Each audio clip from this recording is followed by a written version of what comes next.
প্রভু, আজকাল মানুষ একে অপরের শরীর নিয়ে খুব আজে বাজে কথা বলে। কেউ বলে আমি অনেক রোগা, কেউ বলে আমি মোটা। এসব কথা শুনলে মনটা খুব খারাপ হয়ে যায়। এমন সময় মানুষের কি করা উচিত? পার্বতী, মানুষের সবচেয়ে বড় ভুল হলো সে অন্যের কথাকে নিজের মনের ভেতর জায়গা দেয়। যে কথা তোমার ক্ষতি করে তাকে কানেই তুলবে না। কিন্তু প্রভু, লোকে তো কিছু না কিছু বলবেই।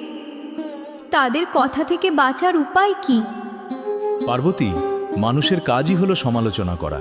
কেউ বলবে তুমি দেখতে কালো, কেউ বলবে তুমি দেখতে খারাপ।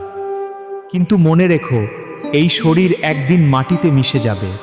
শরীরটা আসল নয়, মানুষের মনটাই আসল। তাহলে কি আমাদের শরীরের কোনো গুরুত্ব নেই? একদমই না। কেউ ফর্সা হতে পারে, কেউ কালো, কেউ সুস্থ হতে পারে, কেউ অসুস্থ। এগুলো নিয়ে গর্ব করারও কিছু নেই, আবার দুঃখ করারও কিছু নেই। সবচেয়ে জরুরি হলো তোমার মন কতটা পরিষ্কার